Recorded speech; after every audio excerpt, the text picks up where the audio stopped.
La exquisita ignorancia radio. Oídos nuevos Para propuestas nuevas.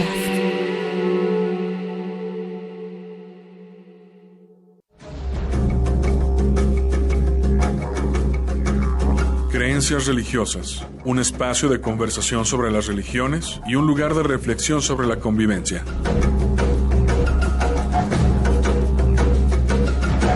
Este programa es producido tanto por el Centro de Estudios Religión y Sociedad y la Maestría en Estudios Filosóficos de la Universidad de Guadalajara, como por el Departamento de Formación Humana del ITESO.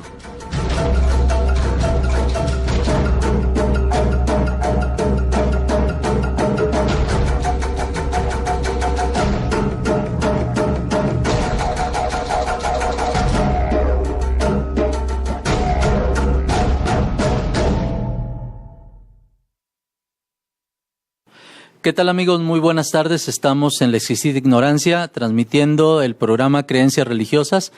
Darío, muy buenas tardes. Muy buenas tardes, Arturo. Pues hoy aquí tenemos un invitado muy especial. Claro que sí, estamos en el ciclo donde estamos hablando de las celebraciones de invierno, de las celebraciones que tienen que ver con la Navidad y con todos estos asuntos de la luz. ¿Se acuerdan ustedes, seguramente quienes nos siguen, que ya hemos estado hablando también sobre el judaísmo, la fiesta de las luces y todo, Hanukkah? Y bueno, en el Islam que se hace, ¿no? Y bueno, hoy tenemos a un invitado que viene de la Ciudad de México, es el subdiácono Alejandro Rodea. Él es miembro de la Iglesia Ortodoxa Antioquena en México y bueno, yo lo he conocido, bueno, también tú, hemos tenido el gusto de conocer a Alejandro en distintos congresos sobre asuntos de carácter religioso. Él también no solamente es ministro dentro de la Iglesia Ortodoxa, sino es un académico que trabaja en asuntos de investigación y que profundiza sobre estas cuestiones. Recientemente lo he escuchado hablar sobre el culto a la Virgen de Guadalupe o la iconografía de la Virgen de Guadalupe en la Iglesia Ortodoxa Antioquena. Pero bueno, pues muy bienvenido, qué bueno que andas de paso por la ciudad y decidiste quedarte para aceptar nuestra invitación. Alejandro, pues qué bueno que estás aquí. Muchas gracias, Arturo y Darío. Es la verdad un gusto estar en este espacio dedicado a la investigación del fenómeno religioso. Y pues sí, como bien indicas, Arturo, la verdad es que también es un gusto haber coincidido ya en varios eventos académicos en donde la investigación, bueno, pues está trabajando y gracias por la invitación. Sí. ¿Tú quisieras agregar algunos otros datos acerca de lo que hemos en tu presentación? Bueno, en realidad solamente agregar que como ministro, efectivamente soy un ministro laico aún, soy subdiácono, esto quiere decir que no tengo todavía el orden sacerdotal. Que como sabemos, igual que en el catolicismo romano, tiene 3 niveles: el diaconado, el presbiterado y el episcopado. El subdiaconado, junto con el lector, son los 2 órdenes menores que los laicos desarrollamos como ministros auxiliares en una parroquia o en una comunidad. Prácticamente somos servidores auxiliares para el culto, la liturgia. Auxiliamos al diácono y bueno, a veces algunos nos dicen que somos monaguillos con nombre elegante, pero también recibimos un orden.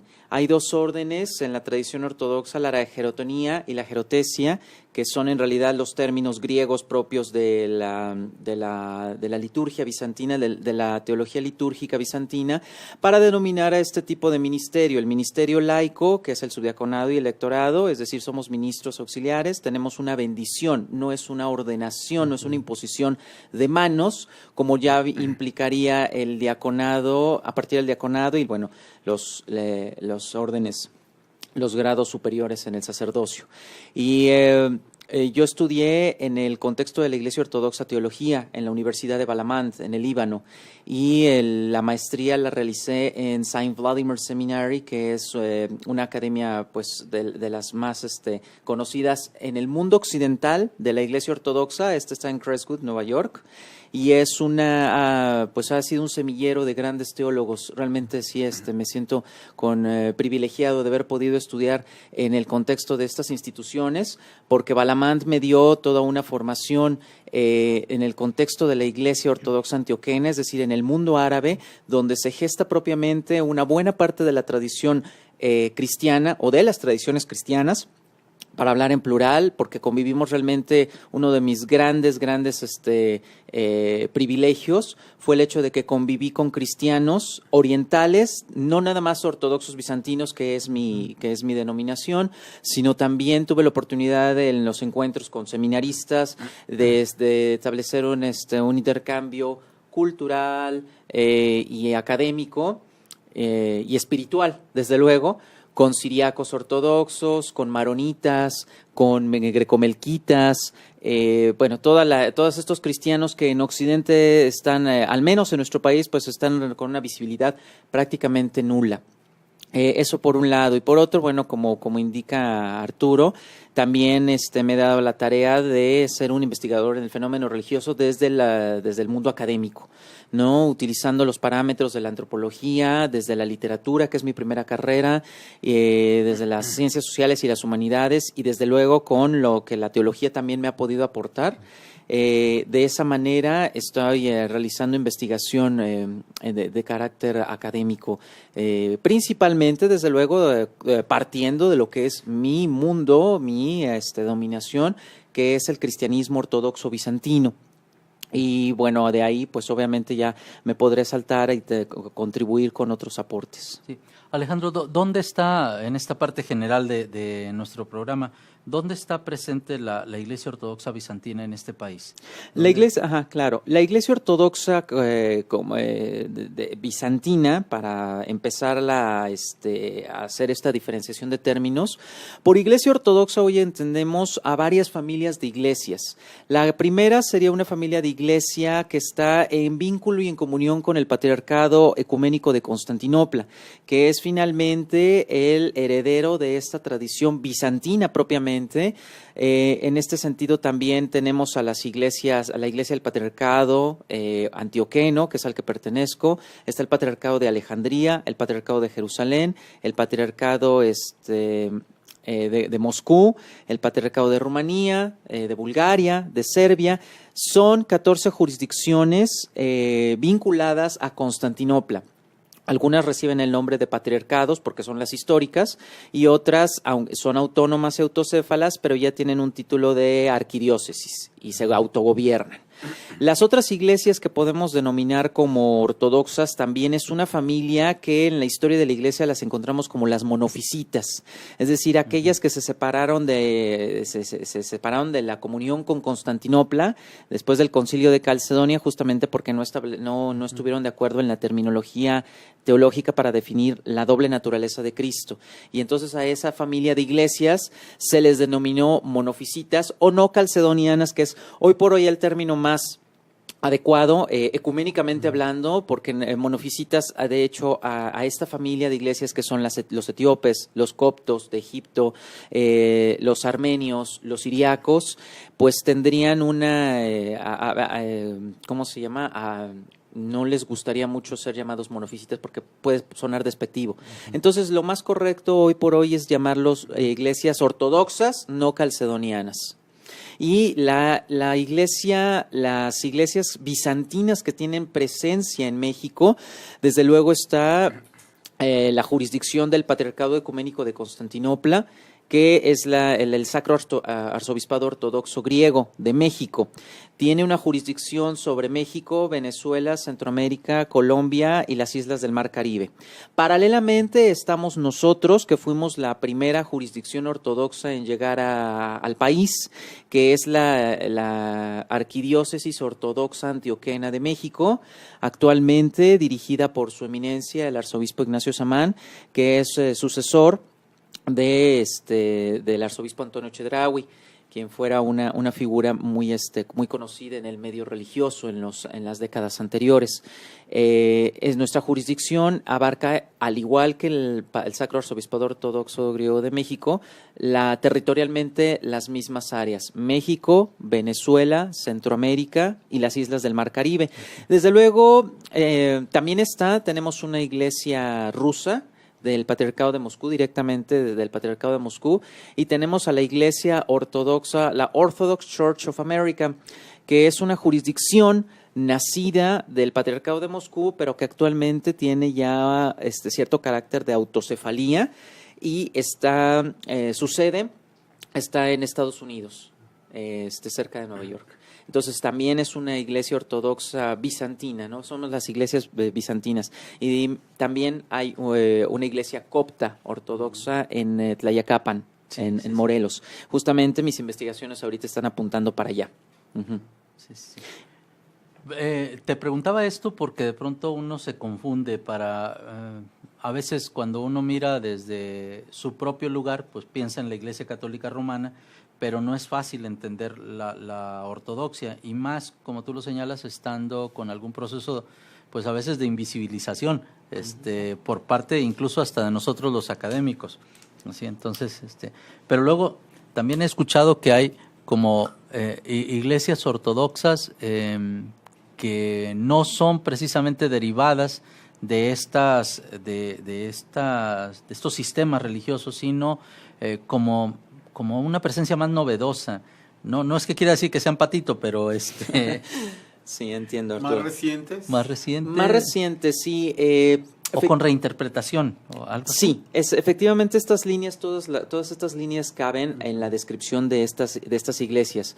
Desde nuestra identidad, sí debo decirlo, estas comunidades que también tienen ya cierta presencia en nuestro país y en otras latitudes de los países en los que los ortodoxos estamos presentes, estas iglesias son consideradas no canónicas.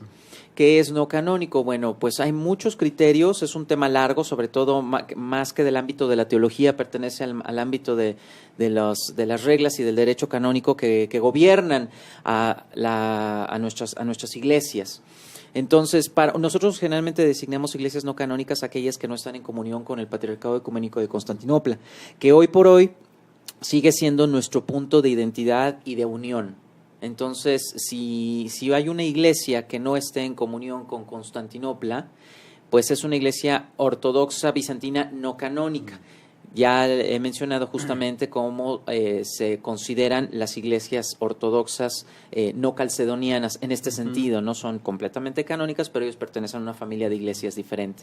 Hablar de este tipo de congregaciones, pues sí es un fenómeno que definitivamente lo tengo que abordar en su momento, tanto como teólogo ortodoxo y como académico, para ir explorando la dinámica en la que se están moviendo estas comunidades, que bueno, finalmente de alguna manera trataremos de tener un respeto y un vínculo en lo espiritual, ¿no? Un acercamiento, desde luego, si con miras incluso a que, por ejemplo, ya se incorporaran a alguna jurisdicción canónica, creo que sería lo más correcto.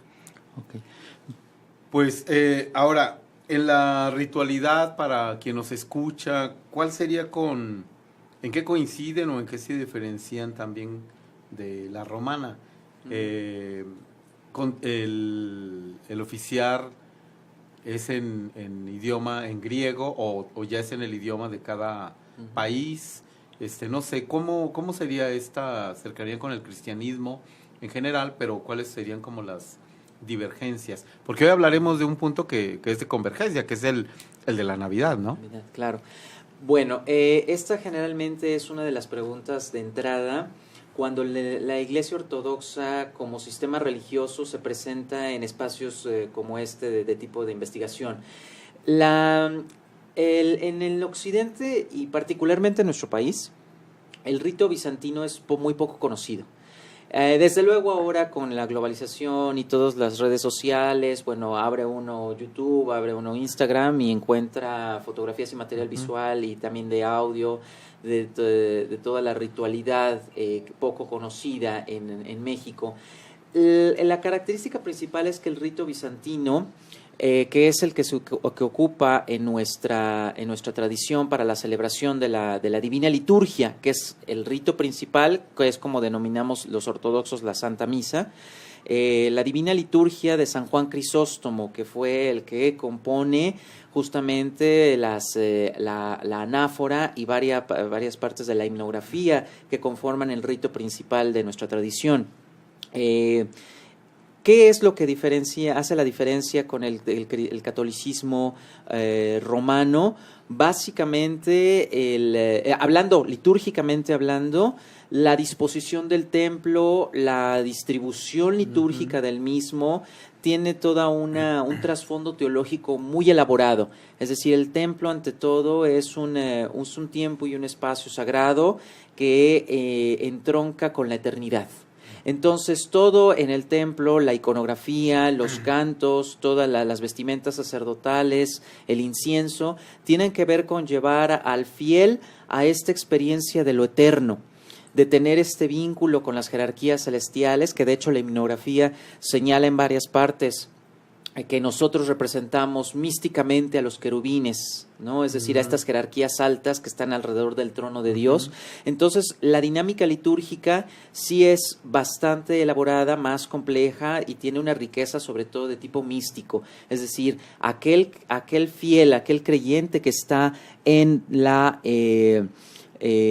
¿cómo se llama? En la celebración de la Divina Liturgia está en el keiron, como se le dice, ¿no? Es el kairos, que es el término griego, que es el tiempo de la eternidad. No sale del cronos, ¿sí? Que es el tiempo ordinario, el tiempo del aquí y el ahora, y se inserta en ese tiempo de la eternidad de una manera mística.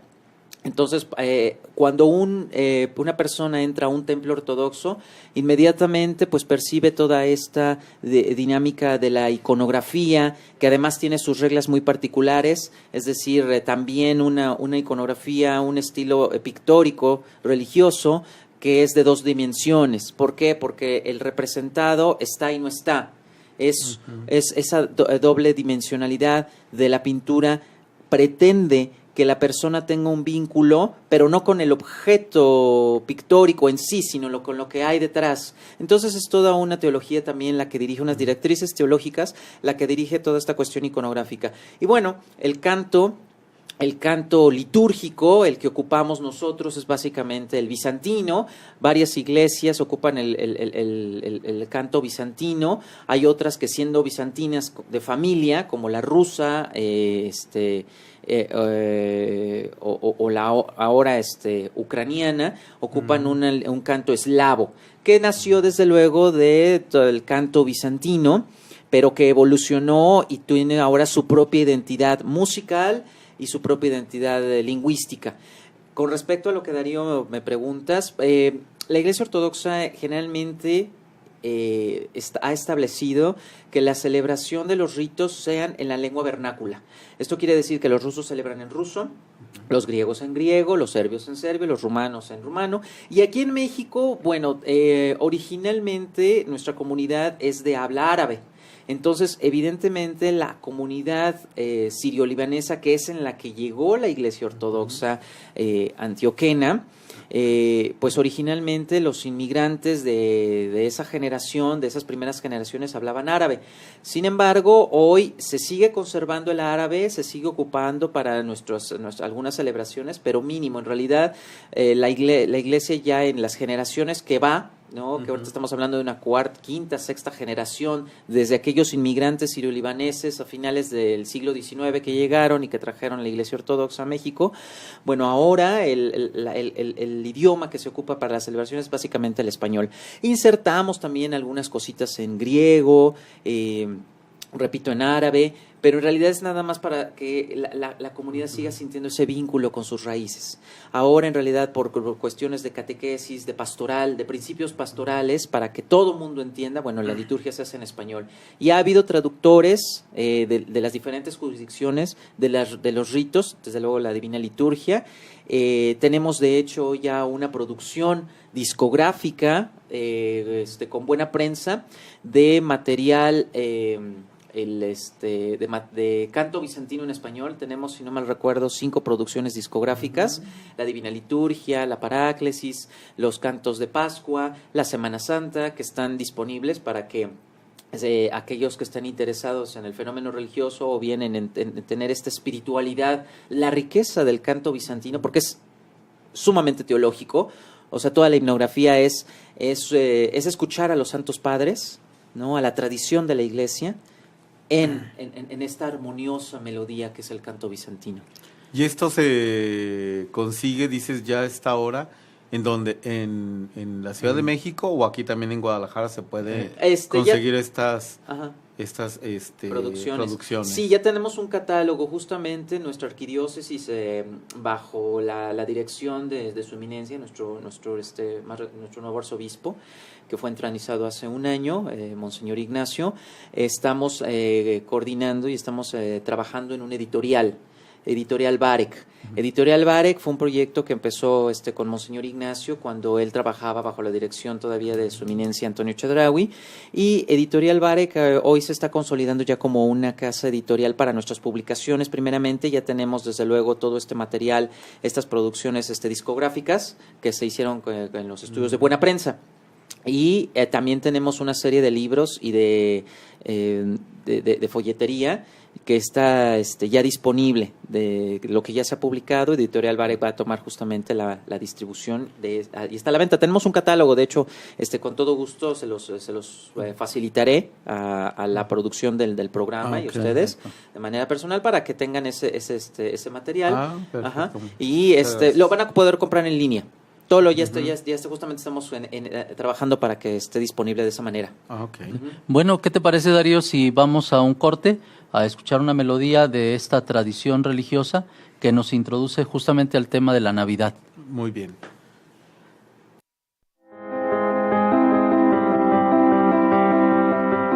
Está usted escuchando Creencias Religiosas.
Está usted escuchando Creencias Religiosas.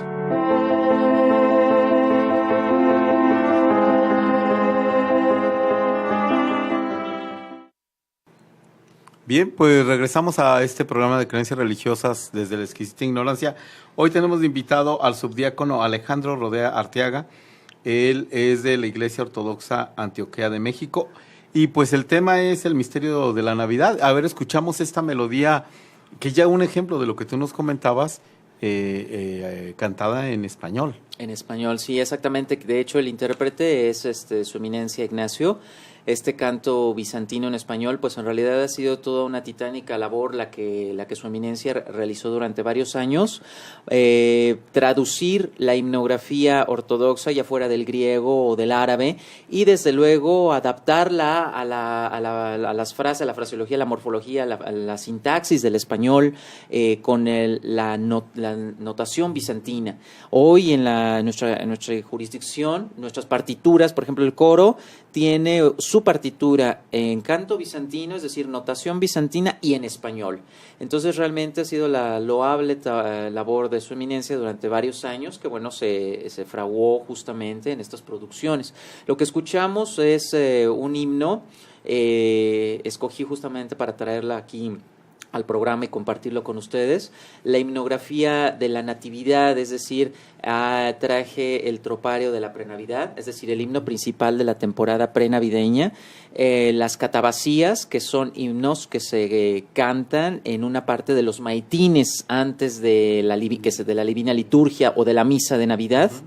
Está también el exapostolario. Bueno, obviamente no lo escuchamos todo, pero el exapostolario también es un himno que va ya casi al final prácticamente de la liturgia, antes de que inicie. Entonces, toda esta himnografía, la riqueza, aparte desde luego del canto bizantino en sí mismo, que es completamente sin ningún instrumento, lo que tenemos es la riqueza del contenido teológico. Toda la himnografía bizantina de todas las fiestas y del ciclo ordinario, del ciclo litúrgico ordinario, pues tiene una marcada contenido teológico. La encarnación, que es la fiesta lo que estamos celebrando en la Natividad.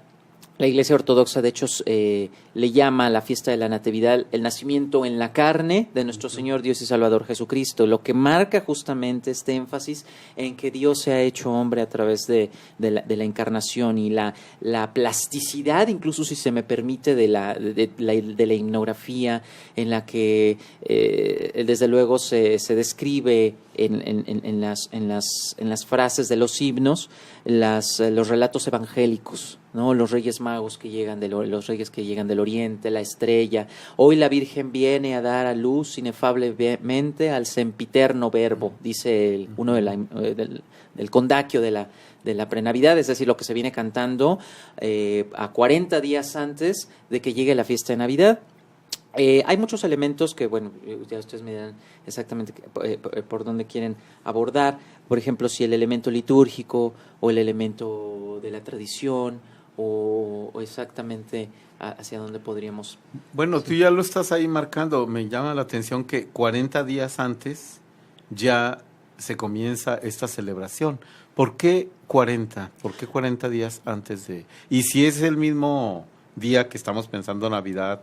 25, sí, ¿no? 25 de diciembre. La Navidad ortodoxa ciertamente es el 25 de diciembre. Sucede esto. Algunas iglesias, como la rusa,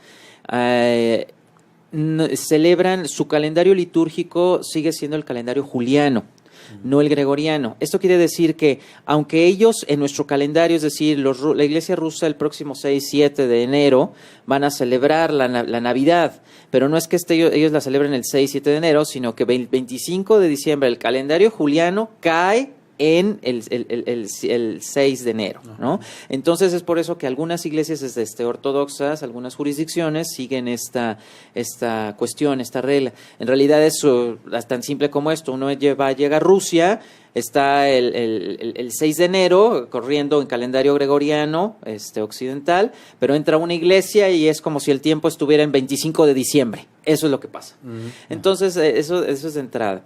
40 días antes, porque en la tradición ortodoxa tenemos litúrgicamente una rúbrica que para las grandes fiestas del año son 4 las más marcadas en este sentido, que se celebran con una cuaresma, es decir, con un periodo de ayuno antes de la celebración de la fiesta. Desde luego la primera y la paradigmática en este sentido es la gran cuaresma, ¿no? Con la resurrección de Cristo. Viene la cuaresma, en la cual dejamos de comer lácteos, huevo, carnes, o sea, todos los productos de origen animal. En algunas tradiciones también esto todavía es más acentuada porque no se puede comer tampoco ni aceite ni vino. Esto generalmente porque es de un corte más monástico. Las rúbricas ortodoxas, incluso para los laicos, para la manera en que los laicos vivimos nuestra fe, está permeada y está moldeada en los monasterios. El Oriente en este sentido. Entonces, por eso el ayuno tiene estas rúbricas que pues a nosotros occidentales como que ya nos hace mucho sentido no comer aceite y tomar vino en ciertos días, pero vienen de un contexto monástico.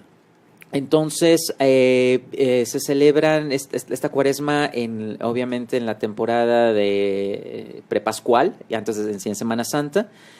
En la época de los Santos Apóstoles, para la fiesta de los Santos Apóstoles, desde San Pedro y San Pablo, el 29 de junio, también se hace una cuaresma. El ayuno de la Virgen es más chiquito, es una cuaresma de 2 semanas, empieza los primeros días de agosto y concluye con la fiesta de la dormición de la Madre de Dios, que nosotros llamamos así a la Asunción. Tiene diferencias teológicas también este término, tampoco no es nada más una cuestión de terminología, no hay implicaciones teológicas muy dogmáticas incluso, una diferencia ahí.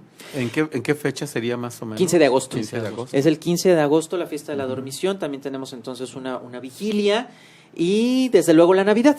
Justamente ahora entonces empezamos la Navidad después de que pasa la fiesta de la Madre de la presentación en el templo de la Madre de Dios el 21 de noviembre. Estamos por estas fechas iniciando justamente el ayuno de Navidad. Son 40 días antes de Navidad, donde, tratamos de seguir la norma que se sigue en la Gran Cuaresma, abstenernos de alimentos de origen animal.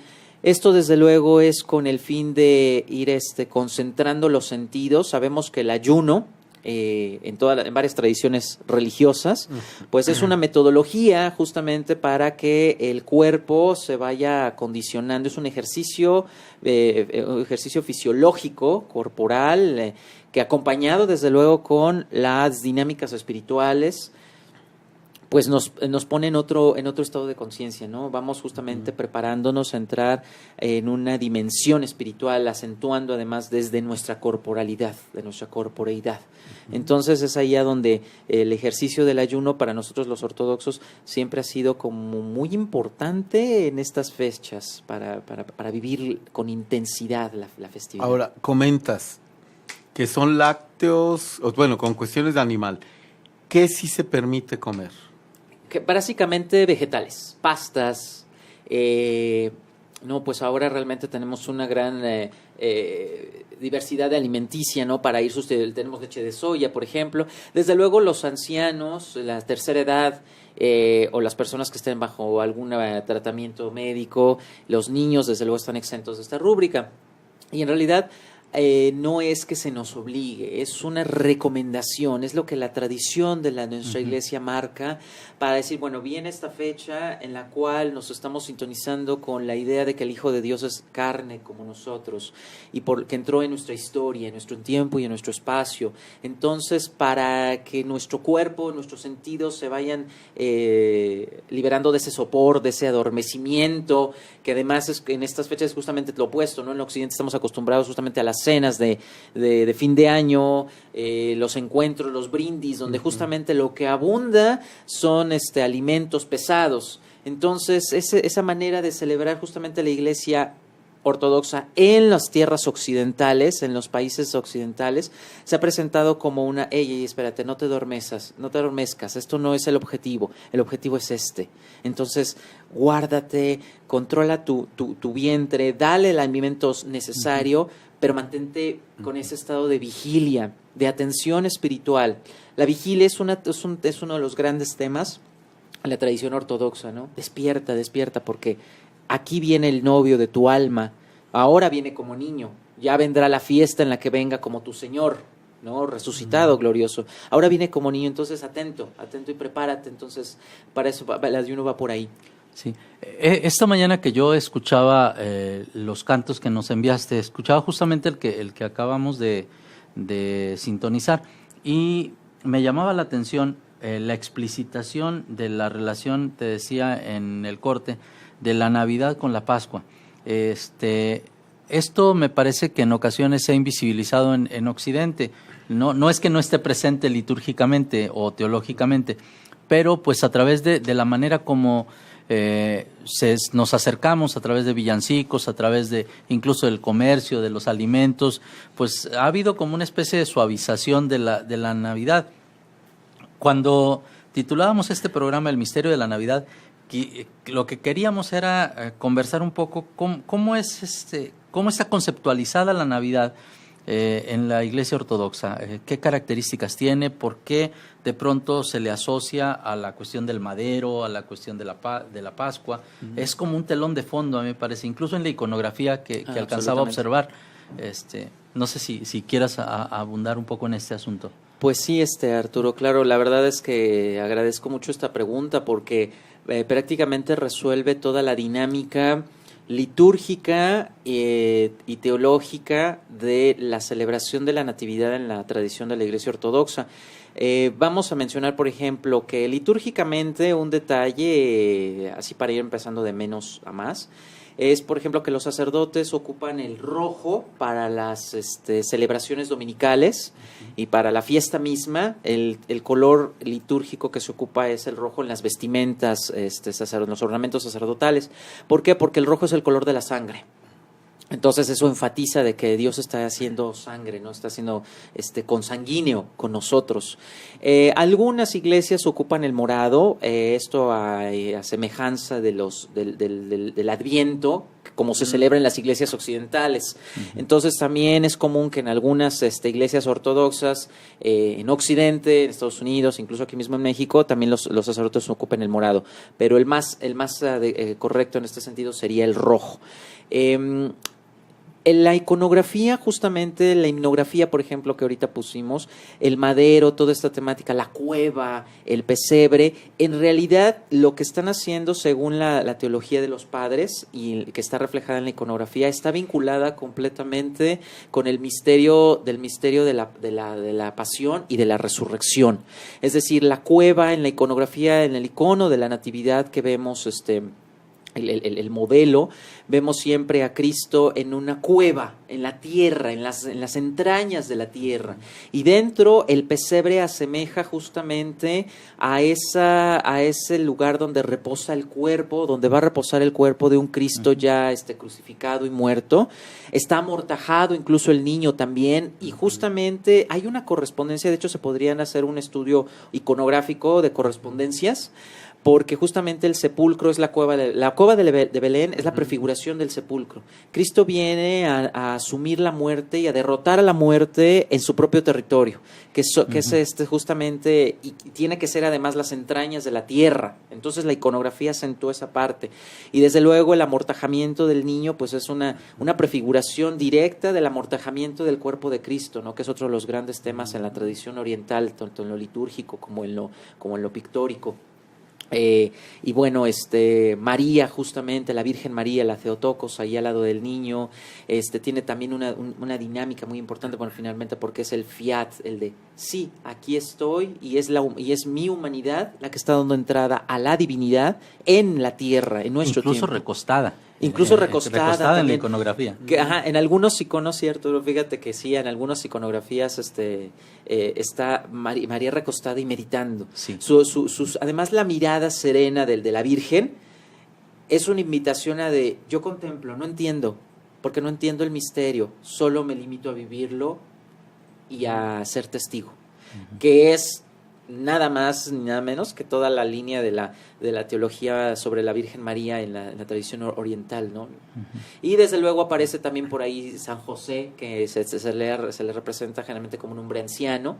Está hablando con un personaje por ahí que muestra solamente una sola cara, que la interpretación de la tradición es que es el demonio, ¿no? Es el diablo que le está diciendo a José, no, es virgen, ¿de veras? ¿Me lo juras? No, ahí está infundiendo la duda. También desde luego la escena de los magos, los pastores, bueno, toda esta dinámica multiescénica de la iconografía ortodoxa que está en el bellísimo icono de la Natividad.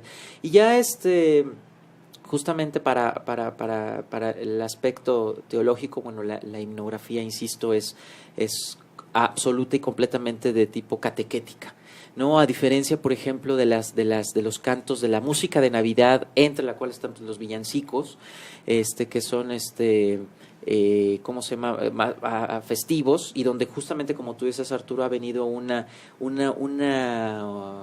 adelgazamiento de ese misterio que es desde la teología, ¿no? La presencia del Hijo de Dios en la tierra.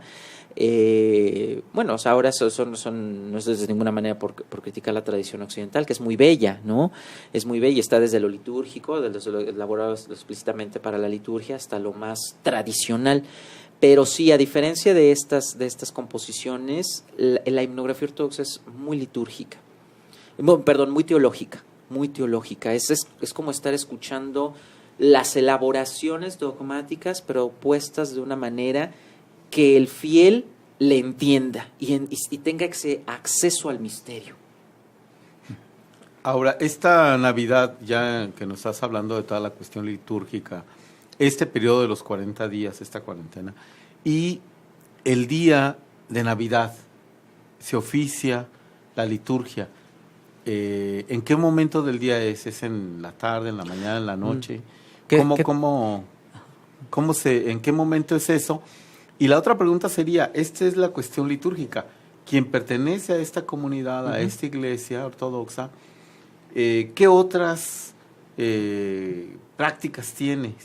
Si se hacen tipo de alimentos, ya ves en la cuestión, del catolicismo hay ciertas comidas, hay ciertas posadas, por ejemplo. No sé si luego pudieras ampliar en esto. Sí, si quieres vamos a un corte para escuchar otra melodía de esta misma tradición ortodoxa y enseguida regresamos con las preguntas.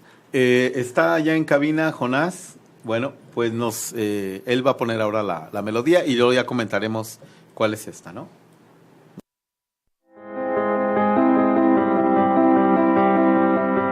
Está usted escuchando Creencias Religiosas.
Está usted escuchando Creencias Religiosas.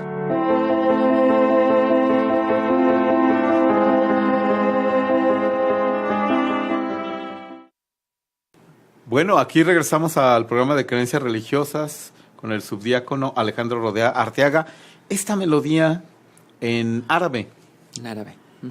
¿A qué nos está, o de qué se está hablando? ¿De qué trata la melodía? Es el condaquio de la prenavidad. Aquí dice: hoy la Virgen viene a dar a luz inefablemente al sempiterno Verbo.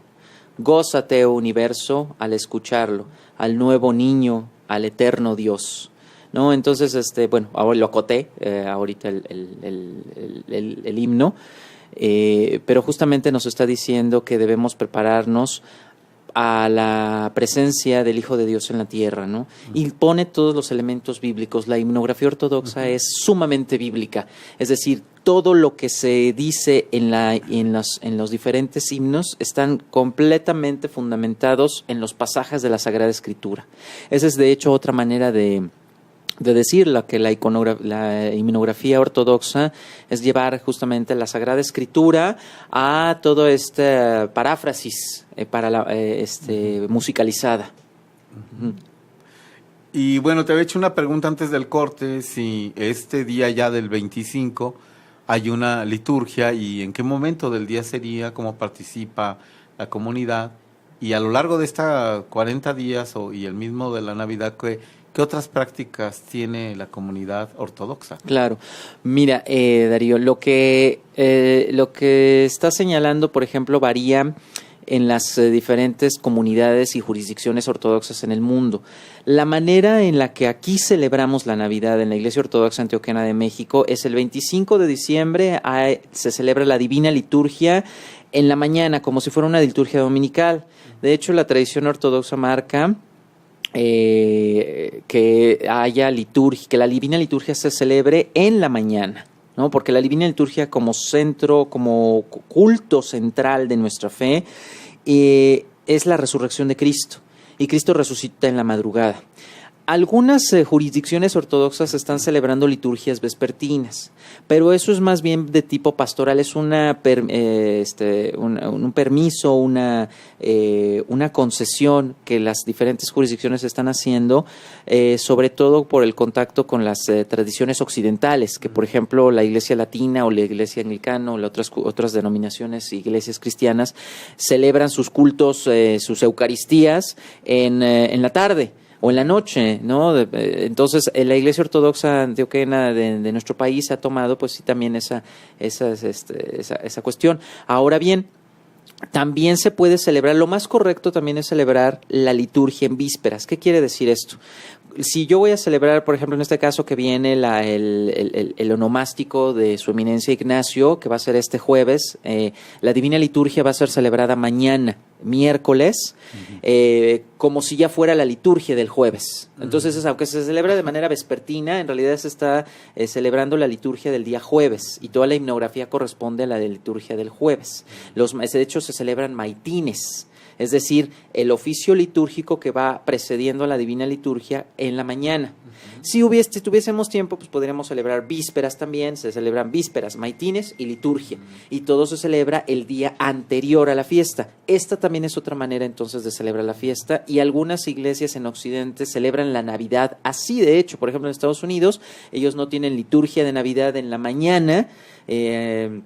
¿Por qué? Porque justamente como estamos en Occidente, pues todo el mundo se va a la cena. Entonces se celebra un orden en vísperas, maitines y liturgia, que desde luego este es el esquema básico que se celebra también en los monasterios del mundo ortodoxo, tanto en el Líbano como en Grecia, por ejemplo, en Rumanía. En los monasterios, la fiesta de la Natividad o cualquier otra grande fiesta se celebra en algo que se llama vigilia, que sería justamente esto: vísperas, maitines y divina liturgia, con además algunos ritos añadidos en ciertas partes, ¿no? Por ejemplo, en las vísperas se hace algo que se llama la litía y la artoclasia, que es sacar el icono de la fiesta, llevarlo en procesión, poner una mesa fuera del altar con 5 panes y vino y aceite, que representan la abundancia de Dios en la multiplicación de los panes. Entonces, este es un rito que se agrega a las vísperas, pero generalmente esto se hace en los monasterios, ¿no? Porque obviamente los monjes, pues, que viven para la oración, celebran. Entonces les estoy hablando que por ejemplo, en un monasterio a los que fui en Líbano cuando estaba estudiando, en Basquenta, en la zona montañosa del Líbano, celebraron, por ejemplo, empezarían las vísperas de la fiesta de la Navidad, que yo no tenía familia en Líbano, entonces fui a celebrar Navidad al monasterio. Empezarían como a las 7, 8 de la noche. y la celebración iría terminando a las 3, 4 de la mañana, donde además obviamente los monjes ya sirvieron una cena, con la cual rompemos completamente el ayuno. Pero ese es un modelo monástico. Aquí evidentemente la feligresía pues vive muy a la manera occidental, además a pesar de que somos ortodoxos vivimos de una manera muy occidental, entonces algunas veces la de ley de luego la que tenemos ya en nuestra agenda por tradición es la liturgia de Navidad, ¿no? El 25 de diciembre. El 24 algunas veces podemos o no tener algunas vísperas, ¿no? Ya dependerá de cómo se ha venido organizando en los últimos años, pero sí. Y fiestas, a diferencia del catolicismo romano, pues no tenemos posadas, que en realidad es más bien una celebración mexicana, ¿no? Tenemos pues el ayuno. Básicamente el ayuno es lo que dirige nuestra rúbrica para prepararnos para la fiesta. Y bueno, así es. La cena, desde luego, no falta, pero por eso, porque es tradición. Aquí las familias mexicanas, sirio-libanesas o no, en la tradición ortodoxa, pues celebramos con nuestras familias. Procuramos entonces ir lo menos pesados posible a asistir a la liturgia y comulgar. Pues estamos ya sobre el tiempo. Alejandro, ha sido un enorme gusto el que estés con nosotros, compartiendo elementos de la fe cristiana en este sistema de creencias religiosas de la ortodoxia y en este diálogo académico profundo. A mí me parece que ha sido un programa que nos deja bastantes datos y pensando. No será la última vez que te invitemos, seguramente que como estás lejos, a lo mejor lo hacemos por vía telefónica, pero no sé si quieres cerrar en este último minuto con alguna consideración. Pues muchas gracias a Darío y Arturo por la invitación. La verdad es que he disfrutado muchísimo estar en su espacio y desde luego será un gusto coincidir en otro momento. En cuanto a la última consideración, bueno, pues simplemente agradezco también a su eminencia Ignacio Samán sus direcciones y su bendición para venir a este espacio. Y bueno, invitarlos, si alguna de los radioescuchas, de las personas que los siguen desde hace mucho tiempo está interesado tanto en lo académico como en lo personal, ir a nuestras iglesias, pues son bienvenidos. Estamos en Tuxpan 30, en la colonia Roma Sur. Es la Catedral de San Jorge, que fue el primer templo ortodoxo y concretamente de nuestra jurisdicción en ser construido. Tenemos también la Catedral de los Santos Apóstoles, San Pedro y San Pablo, está en el fraccionamiento de Bosque Real, en Huixquilucan, en el Estado de México. Y está el Monasterio de San Antonio el Grande, en Jilotepec, en la comunidad del Jitei, en Jilotepec, Estado de México. Entonces, por si quieren asistir, desde luego son más que bienvenidos. Pues muchísimas gracias Artur, muchísimas gracias a nuestro invitado. Y pues ahí en cabina, gracias a Jonás. Nos escuchamos a usted que estuvo en esta pues interesante conversación. Los esperamos en la próxima de Creencias Religiosas. Hasta pronto.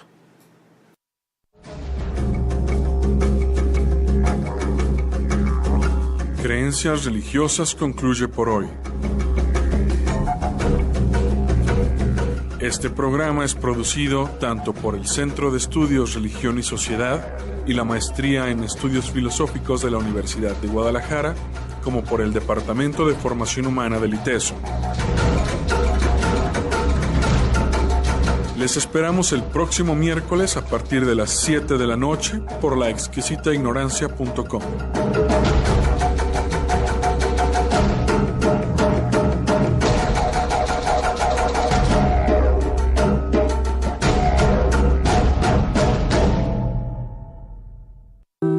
La Exquisita Ignorancia Radio. Oídos nuevos Para propuestas nuevas.